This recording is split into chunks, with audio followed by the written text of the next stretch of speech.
हाय दोस्तों, कैसे हैं? आज की ऑनलाइन क्लास में आपका स्वागत है।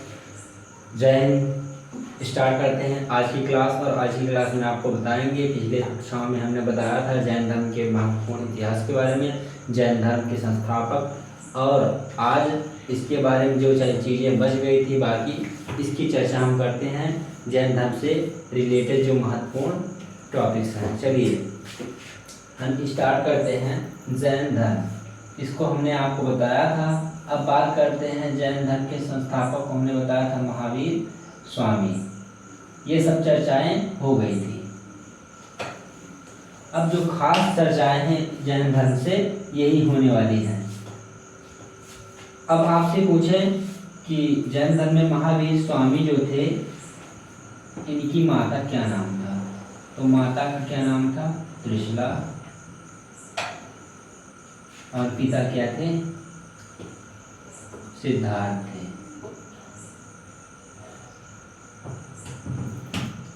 ये लिच्छवी राजा चेटक की बहन थी। लिच्छवी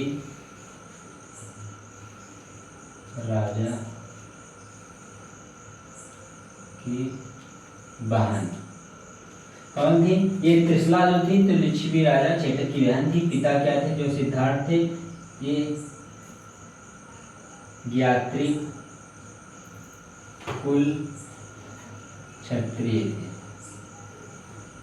ये पिता क्या थे? सिद्धार्थ ज्ञात्री कुल क्षत्रिय थे। आपके एग्जाम से पूछता है, ये नहीं पूछता कि उनके पिताजी कौन थे, माताजी कौन थी। ये पूछता है किस संप्रदाय से थी, या किस धर्म से थी, या किस कुल से रिलेटेड थे इनके पिताजी। तो ये ज्ञात्री कुल से थे। अब बात करते हैं महावीर स्वामी की पत्नी की। इनकी पत्नी क्या नाम था? इनकी पत्नी का नाम यशोदा था। इनकी संतानें हुई। इनकी संतान का नाम था अनिंजा,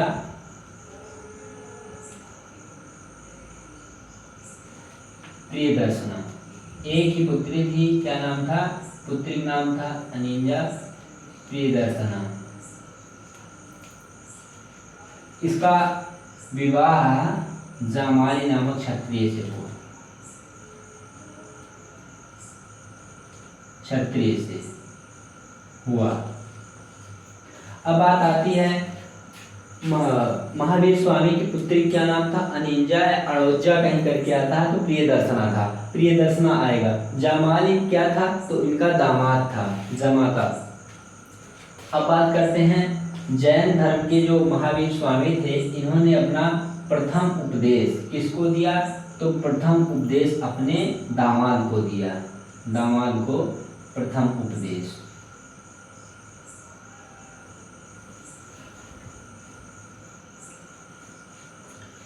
अब बात करते हैं महावीर स्वामी के भाई क्या नाम था?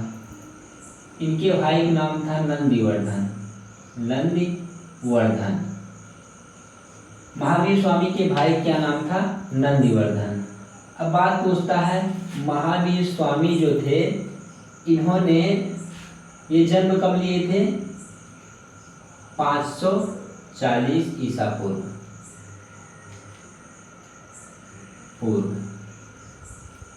और ये गृह त्याग कब कर रहे हैं? 30 वर्ष की आयु में। 30 वर्ष की अवस्था में ये गृह त्याग कर रहे हैं। इनका जन्म हुआ था 540 ईसा पूर्व। और ज्ञान की प्राप्ति कब हो रही है? ये सीधे 12 वर्ष। तो 30 में 12 ऐड करेंगे तो भैया 42 हो जाएगा। तो इससे याद कर सकते हैं, इनको घर से निकले थे ज्ञान की प्राप्ति के लिए 30 वर्ष की अवस्था में। इनको 12 वर्ष बाद ज्ञान की प्राप्ति हो रही। तो कब इनको ज्ञान की प्राप्ति हुई? 42 वर्ष की अवस्था में। क्लियर? 42 वर्ष की अवस्था में ज्ञान की प्राप्ति ये हुई थी। अब बात आता है, जब ज्ञान प्राप्ति हुई तो इनको कुछ उपाधियां मिली थी। जिन, कैवल्य, उसके बाद अरहत, उसके बाद मिला था इनको निर्ग्रंथ। ये प्रमुख उपाधि थी, निर्ग्रंथ। बात करते हैं इन सबकी, जिनका अर्थ होता है विजेता। जिनका अर्थ होता है विजेता, और कैवल्य का होता है सर्वोच्च ज्ञानी या सर्वश्रेष्ठ ज्ञानी। तो सर्वोच्च ज्ञानी हम लिख देते हैं। अब अरहत मतलब होता है पूज्य, ये सदकर्मों के कारण पूज्य भी थे। निर्ग्रंथ मतलब होता है बंधन रहित, निर्ग्रंथ मतलब बंधन रहित, बंधन रहित।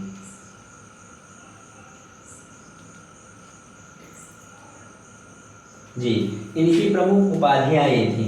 अब बात करें जैन जो साहित्य थे, इनकी भाषा क्या थी, जैन की भाषा क्या थी, इन्होंने उपदेश किस भाषा में दिए।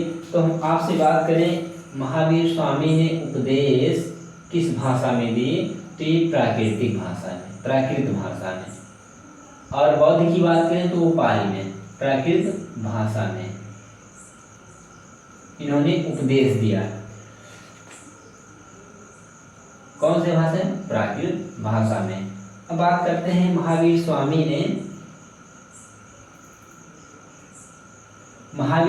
ने क्या किया, इन्होंने एक संघ बनाया, संघ का निर्माण किया, जिसको क्या कहलाए, जो क्या कहलाया, गण कहलाया। और इसमें कितने अनुयायी थे? 11 अनुयायी थे। इनको मानने वाले 11 थे। इन अनुयायियों को 11 को, प्रत्येक को क्या कहा जाता था? गणधर। इनके समूह को इन्होंने कहा ये गण एक हम बनाते हैं, और इसमें अनुयायी इनके कितने सम्मिलित हुए? 11, तो प्रत्येक को ये गणधर कहते थे। अब बात करें कि महावीर स्वामी जो थे, इनका वास्तविक नाम क्या था, या बचपन का नाम पूछ सकता है तो आप कह सकते हैं इनके बचपन का नाम क्या था? वर्धमान। इनको पहले वर्धमान महावीर कहा जाता था, और ज्ञान प्राप्ति के बाद इनको निर्ग्रंथ ये सब कहा जाने लगा। अब बात करते हैं जैन साहित्य की। जैन साहित्य किस भाषा में लिखे गए थे? तो ये जैन साहित्य जो हैं ये प्राकृत भाषा में लिखे गए हैं। ये लिखे गए हैं अर्धमागधी में, लेकिन किस भाषा से ओतप्रोत हैं? तो प्राकृतिक भाषा से ओतप्रोत हैं। इसका अर्थ यह हुआ कि इन्होंने जैसे उपदेश दिया, किस भाषा में दिया? उपदेश इन्होंने दिया प्राकृत भाषा में। इनके जैन साहित्य में प्रयोग होने वाली भाषा भी क्या थी? प्राकृत भाषा थी। और अधिकतर जो ग्रंथ हैं साहित्य में प्रयुक्त किस भाषा में होते हैं? अर्धमागधी, प्राकृत भाषा। और जैन साहित्य को पुकारने के लिए एक शब्द था, जैसे इनको हम किससे कहेंगे? तो जैन साहित्य को हम क्या कहा जाता था? जैन धर्म में साहित्य को क्या कहा जाता था? जैन साहित्य को किस नाम से जानते थे? जैन साहित्य को हम आगम कहते थे, आगम। जैन साहित्य को हम आगम कहते थे। अब पूछें आपसे कि महावीर स्वामी जो थे ये किस धर्म से? तो जैन धर्म। जैन धर्म की प्रमुख विशेषता कि इन्होंने क्या दिया? पंच महाव्रत दिया। क्या दिया? पंच महाव्रत, पंच महाव्रत दिया। अब देखिए क्या पंच महाव्रत थे, वो क्या थे? पंच महाव्रत थे सत्य, अहिंसा, अस्तेय, अपरिग्रह, ब्रह्मचर्य। अब बात करते हैं ऐसा कौन सा व्रत महाव्रत है जिसको महावीर स्वामी ने दिया और किसको? पार्श्वनाथ ने दिया। तो हम बात करते हैं महावीर स्वामी द्वारा दिए गए और पार्श्वनाथ द्वारा दिए गए व्रतों के बारे में। तो पंच महाव्रत थे सत्य, अहिंसा, अस्तेय,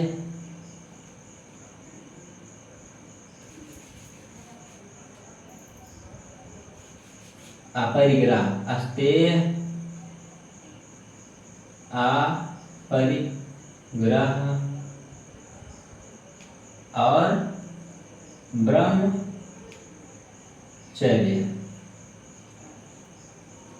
सत्य, अहिंसा, अस्तेय, अपरिग्रह और ब्रह्मचर्य। अब बात करते हैं ऊपर के जो चारों हैं, ये ऊपर के जो चारों महाव्रत हैं, इनको किसने दिया? इनको दिया जैन धर्म के 23वें तीर्थंकर। कौन थे? पार्श्वनाथ ने दिया। जैन धर्म के 23वें तीर्थंकर पार्श्वनाथ ने किसको दिया? सत्य, अहिंसा, अस्तेय और अपरिग्रह। ये 5 महाव्रत में से 4 को इन्होंने दिया और कालांतर में यानी बाद में ब्रह्मचर्य जो था इसको महावीर स्वामी ने दिया। महावीर स्वामी द्वारा ये दिया गया, संकलित किया गया। स्वामी, महावीर स्वामी के क्या थे? 3 महावीर स्वामी के त्रिरत्न थे। त्रिरत्न मतलब होता है 3 महत्वपूर्ण रत्न। अब देखते हैं त्रिरत्न क्या थे। ये त्रिरत्न थे सम्यक दर्शन,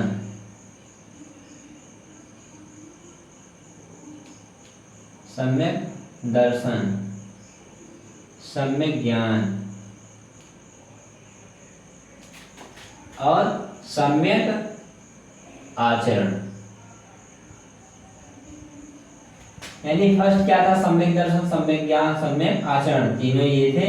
और आचरण का कभी कभी पूछ लेता है, सम्यक चरित्र पूछता है, तो इससे कोई दिक्कत नहीं, बात नहीं है। चरित्र मतलब ये आचरण होता है। चलिए अब देखते हैं सम्यक, इनका मतलब क्या होता है? सत्य का मतलब होता है क्या?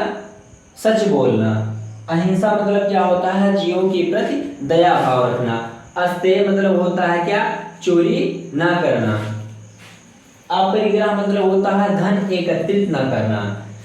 और बाद में ब्रह्मचर्य मतलब होता है ब्रह्मचर्य का पालन करना, यानी लोभ लालच आदि में मत फंसना। ठीक है, तो ये हुए 5 महाव्रत। 4 महाव्रत दिए गए थे पार्श्वनाथ के द्वारा, जो 23वें तीर्थंकर थे जैन धर्म के। अब बात करते हैं ये ब्रह्मचर्य जो महावीर के स्वामी के द्वारा दिया गया था, 5वां महाव्रत था। उसके बाद महावीर स्वामी द्वारा त्रिरत्न दिए गए। क्या क्या थे वो? सम्यक दर्शन, सम्यक ज्ञान, सम्यक आचरण या चरित्र। सम्यक मतलब होता है समय से, यानी किसी चीज का समय से देख लिया जाए, दर्शन कर लिया जाए, समय से ज्ञान प्राप्त किया जाए, समय से आचरण प्राप्त कर लिया जाए, यानी चरित्रवान हो जाए। तो ये इनके क्या थे? त्रिरत्न थे। इनके ये त्रिरत्न थे। अब बात करते हैं कालांतर में बाद में क्या हुआ।